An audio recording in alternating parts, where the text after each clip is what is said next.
Hey, what is up guys? Welcome back to the channel and welcome back once again to our 1.36 car reviews. Now we do have 3 out of the 4 update cars available to actually use at this point. Obviously this one isn't available to buy yet. This is the Toyota HiMedic, or the ambulance as it's more commonly known. Now you did get this through the viewers campaign if you managed to watch it, and I believe the kind of later viewers would have got this I think on the 21st, so a couple of days back. So pretty much everyone that's took part in the viewers campaign should be able to use this vehicle now. So I've had this one for a bit and I thought I'd go ahead and give it my standard review. I can't give you a price or anything like that. Obviously it's not buyable from the dealership, and I think until the end of September or something like that. The next car that we'll be reviewing after this one will be the Toyota Corolla GR. Now obviously again that is another free vehicle, but we've kind of had to wait for that one to come along. And well, that's the first thing I'm going to discuss when I talk about the ambulance. So in terms of the 136 trailer, obviously advertised as the 4 cars coming to the game. Obviously we had the Maserati MC20, we had the Toyota advertised, the ambulance, and the Chevy Corvette C1, but only 2 of them actually came at release, with the ambulance coming along about a week later for the early viewers of the viewers campaign. And the Toyota, well, it's not actually been seen yet. You can go ahead and practice it, but you can't realistically use it to customize, buy it, or really do anything with it apart from use it at Road Atlanta. And again, to be honest, for me it's just not the way Polyphony should be doing it. There's already kind of a lack of things coming along with these updates, and for only 2 of the cars to be released on day 1, it just made the update feel pretty much half-arsed. But that's not to say the stuff in the update wasn't really any good. In terms of the vehicles, they're typically a very high standard, and it's the same here with the ambulance. To be honest, this is again, a lot of people really was like, it's an ambulance, why waste your time doing it? But to be honest, for me it's always been typically Gran Turismo to have some of these weird and wacky vehicles within the game. So in terms of the overall Gran Turismo experience from the older games and the likes of Gran Turismo 2, Gran Turismo 4, the ambulance doesn't feel really anything too out of place in terms of the GT numbered titles. There's always been the weird and wacky vehicles, but to be quite honest, the quirkiness of this thing actually makes it a lot more enjoyable. Is it fast? Not really, but it does have plenty of cool little features, including the siren. If you kind of put your indicators on and your hazards on, it will then speak out and stuff. It's just pretty cool overall. So I'm going to talk about the performance of this vehicle, to be quite honest, and there's not really too much to say about it. It's not quick. The handling though is actually surprisingly good, but that's mainly because we're not really going that quick. I believe it's actually 4-wheel drive, and you can actually tell it is just by the way it actually tackles the corners. So realistically, if you want to throw this around some of these shorter tracks and stuff, it should have plenty of grip available no matter what tire compound you're on. Don't expect it to be extremely top speed, kind of intensive. It's really not quick at all. I think on average you'll probably cruise around about 60-70 miles per hour, and that's pretty much your lot, at least in the standard form.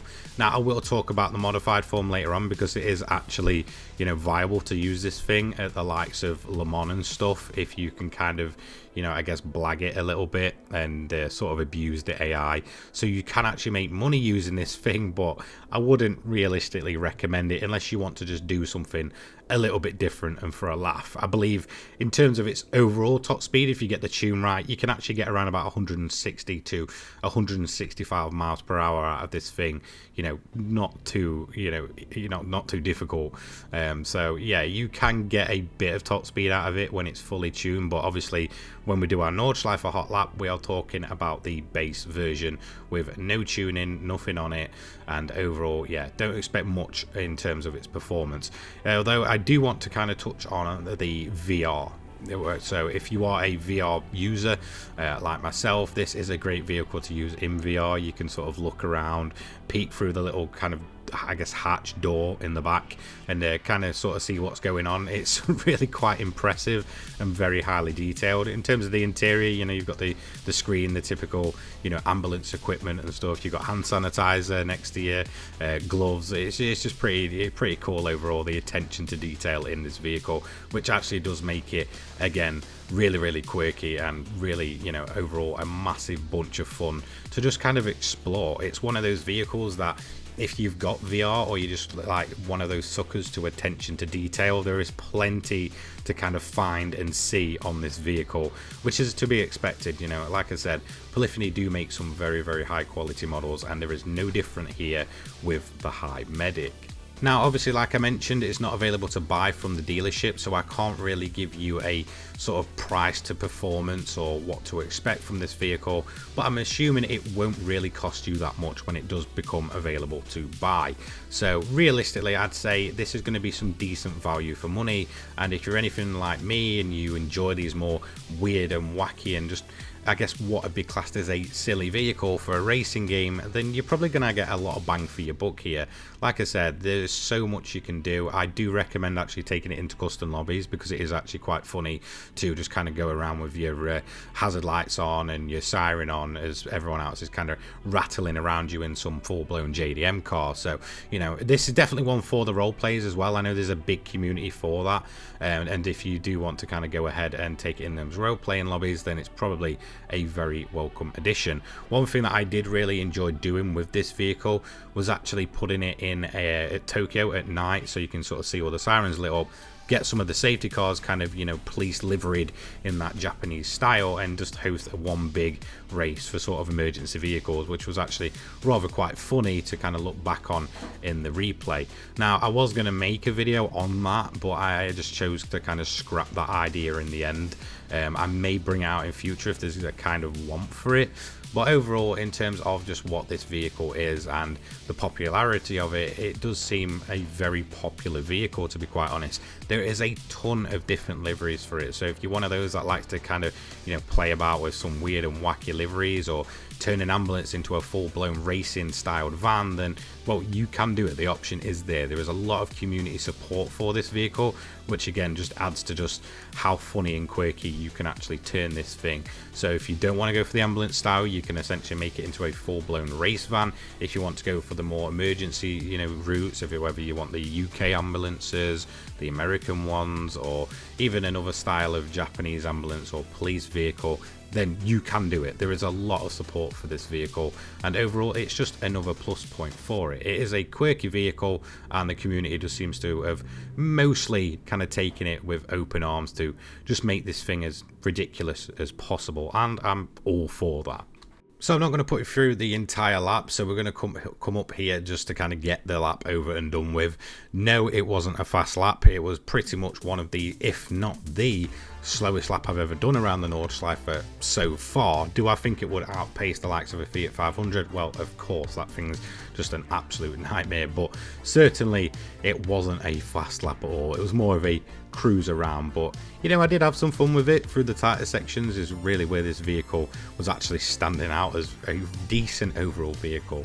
So PP wise, it's 242.47, runs on comfort mediums as standard, and we came across a line with a time of 11 minutes 6 seconds 0.568, and while this is the only vehicle so far that we've reviewed that sits in the 300 pp category, meaning that it, well, instantly takes the lead of it.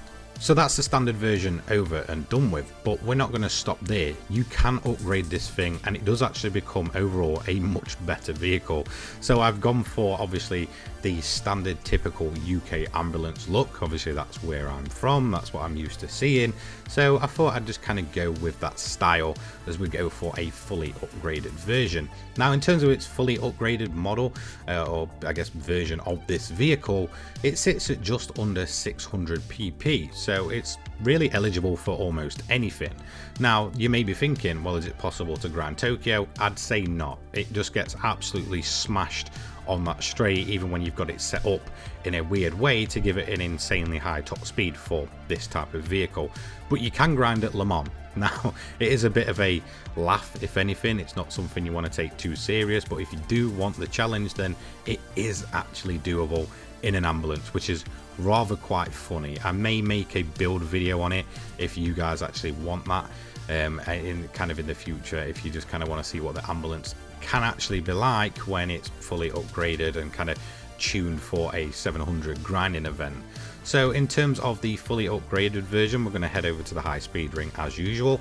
Now in terms of the gear ratios, I've put obviously the racing transmission and all that stuff on, but I can't then go and edit the gear. So we're at a much lower top speed than my overall, I guess, grind build, if we want to kind of call it that. So we're going to top out around about 125 miles per hour, which is nothing too mind-blowing. It just makes the high speed ring stupidly easy, considering we're many more miles per hour down on absolutely anything. But one thing to note is that with the upgrades, racing tires and all that good stuff, the grip on this thing is absolutely insane, obviously helped by the four-wheel drive system, and this is where it actually feels almost like a go-kart. I mean, this thing weighs a massive amount. It's probably one of the heavier cars, if not the heaviest within GT7. It's an absolute boat, even when you've kind of got it all weight reduced and all that kind of good stuff. But it really does feel like a bit of a mini go-kart, mainly due to probably the lower overall top speeds and assisted by a four-wheel drive system. But this thing on tighter tracks is actually very much a viable vehicle. So I do recommend, if you really want to see just how good this thing can be when you're absolutely flat out, take it to a relatively short, tight track, and well, that's where you're going to get most of the potential out of the ambulance. So we're going to round up the final corner here, again riding at the top of the banking. We've got no worries about spinning it or losing it or anything, and we're going to throttle our way all the way down with the sirens on to cross the line to finish our modified lap. Now again, we couldn't quite get the top speed I realistically wanted, but it does sit in last place, obviously just under 10 seconds off of our previous slowest vehicle, which was the Alfa Romeo Giulia Sprint GT from 1967. But again, there's quite a jump in performance points, so 575.42 pp, an overall time, like I said, in the 126s, which is probably going to take a lot of beating for something to be slower. Maybe I'll take the Fiat 500 round, but again, that will probably, you know, even have the possibility of beating it if it ends up being very good tuned. But yeah, it is the slowest one. It's to be expected. It's nothing mind-blowing, but yes, if you go ahead and play with the gears, you can probably make more use out of that 500 brake horsepower. As you can see, nearly 2,000 kilograms in weight, so not too shabby, and overall it felt better than I expected with those upgrades on. So was Polyphony's risk of putting an ambulance in GT7 worth it? I would say yes. I think the community as a whole has largely accepted that this is just a funny vehicle. Yes, we need more race cars, but to be quite honest, Gran Turismo has always been about the quirky vehicles, and this for me just fits the bill of a typically weird and wacky Gran Turismo vehicle, and I think it sits and fits in the game rather quite nicely. So overall, it's not the most usable vehicle unless you're really into the kind of, you know, just messing around in weird and wacky things, or if you're kind of one of the role-playing guys that likes to jump in those custom lobbies and, you know, get a bunch of weird and wacky role-playing scenarios going. However, there is another plus side. Drifting. Trust me, if you ever want a bit of fun, take this thing drifting. That four-wheel drive system will essentially sit you out sideways in an ambulance rather quite easily, so I fully recommend giving that one a try as well. So the ambulance is a welcome addition. I will probably go back and re-review it when the price comes in to kind of, you know, discuss it in more detail when we kind of know more on this vehicle. So thank you so much for watching. I will be reviewing the Toyota up next when that becomes a bit more available. Obviously for me, it's not really worth going and, you know, reviewing it if it's just at Road Atlanta right now. I want to get a bit more of a feeling for it, get some of those upgrades on, so expect that to come next week. I'll see you later on, guys. Have a fantastic day. Peace.